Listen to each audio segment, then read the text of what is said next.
we were just noticing, like, obviously lots of tantrums, what they call typical terrible twos behavior. And we've kind of gone to a couple of workshops. And I remember speaking to our sleep consultant and her, talking to her about what was happening. And Emily was starting to wake up in the night and sort of, kind of demand a lot of attention. And we ended up in this like hour-long battle of her being like, I just want one more thing, or I just need this, or like I need to. And it was just like the usual strategies just weren't working really. And I remember you guys, your kind of masterclass on strong-willed kids kind of fell at just exactly around this time, really. And I remember going to that class and hearing you describe these traits of a kind of strong-willed or a spirited child. And I remember looking like to my husband being like, this is our child.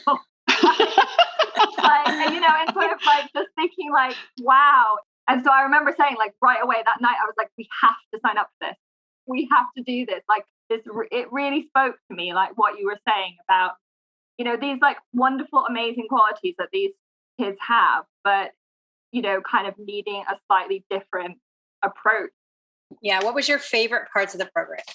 I think maybe two main things, topics that we covered and the really kind of targeted, kind of almost deep dive into specific things and sort of looking at it in a really holistic way. So the way we kind of started with, what are your goals? What do you want to get out of this? And like just really kind of deep diving into different topics. But I think this is going to sound a bit kind of, I don't know, sentimental, but I think for me also, it was the other people there as well. And I think the community, like, it was the first time I think I felt really heard. I could say things about, this is really hard. I'm really struggling. I find this, sometimes I just hate like kind of what I'm facing, as a mum.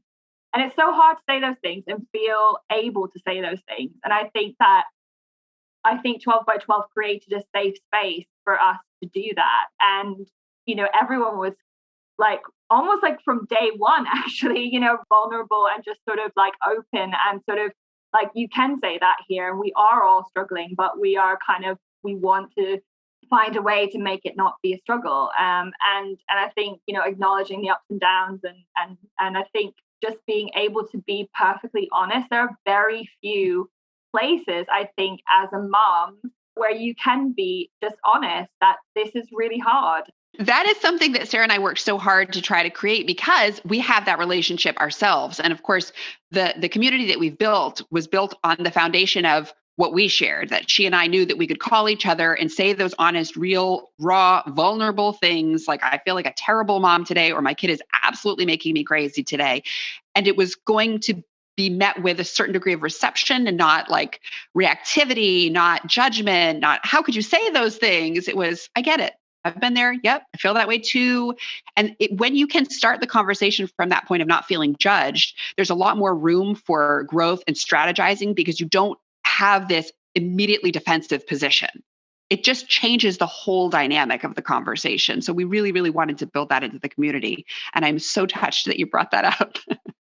I think you're right, actually, that a lot of the learning, because I think in previous times when I had kind of sought support, or just even talking to like, other parents that sometimes, in just in my own community or just like going to some of the other classes we'd been to, you do sometimes feel like you're going there with a bit of judgment, and sort of, and that really does inhibit the growth that you can make because you're already on the defensive being like, oh, okay, well, maybe I shouldn't be 100% honest about that because, and I think it really is different to the neighborhood, I think, in terms of that community. And it definitely felt different.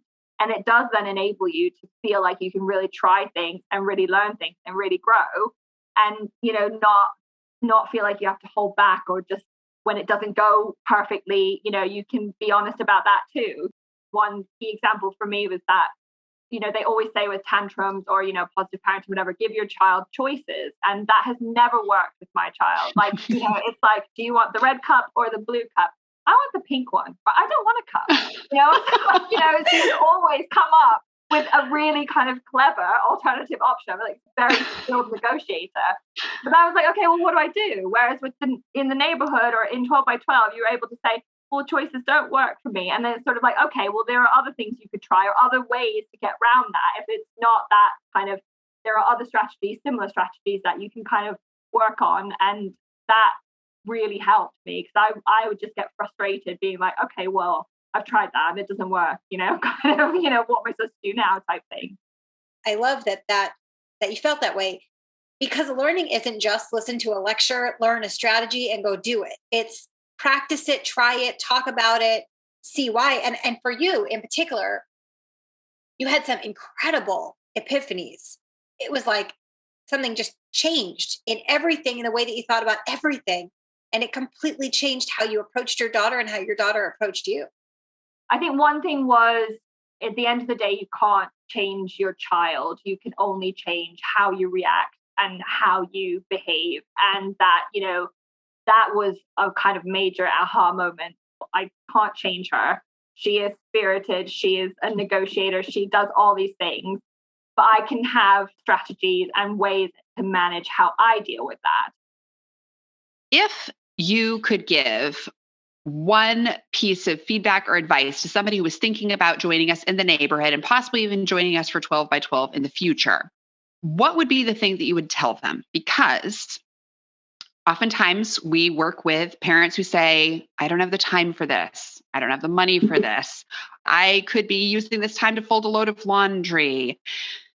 What would you tell a parent who had some of these really common reservations about taking time to invest in themselves?